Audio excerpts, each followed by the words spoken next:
Our project takes place in Playa Blanca, a remote fishing village of 250 residents located in the western coastal plains of Peru, with an arid climate and high fluctuations in temperature between day and night. Residents have access to a main pipeline system which contains water that is not suitable for drinking. Thus, with these constraints in mind, our team needed to design something that prevented widespread contamination while being financially realistic and providing at least 500 liters of drinking water a day, with an ideal daily output of 1,000 liters.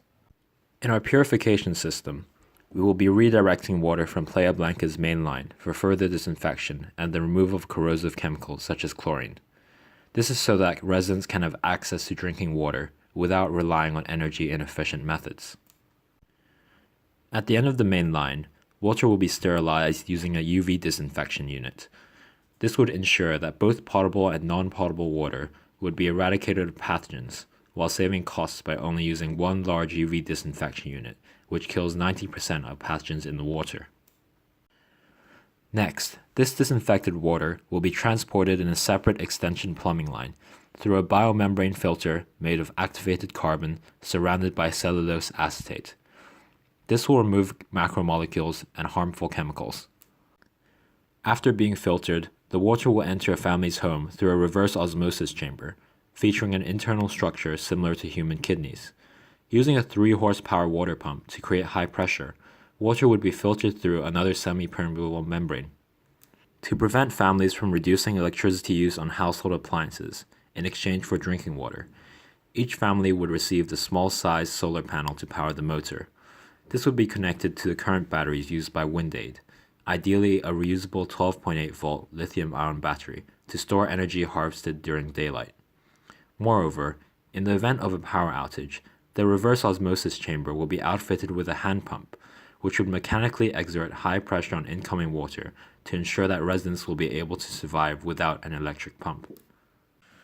Each family will be responsible for changing their own filters every 3 months and cleaning the reverse osmosis chamber at least once a year to remove macromolecules.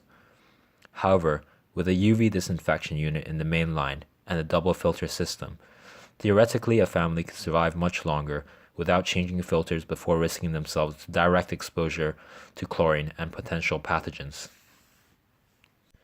Despite the overall higher costs involved with distributing water to 50 personal filtration systems and using 2 biomembrane filters rather than just one, a higher filter count and having multiple water containers for each endpoint in the system will lower the chance of a widespread epidemic.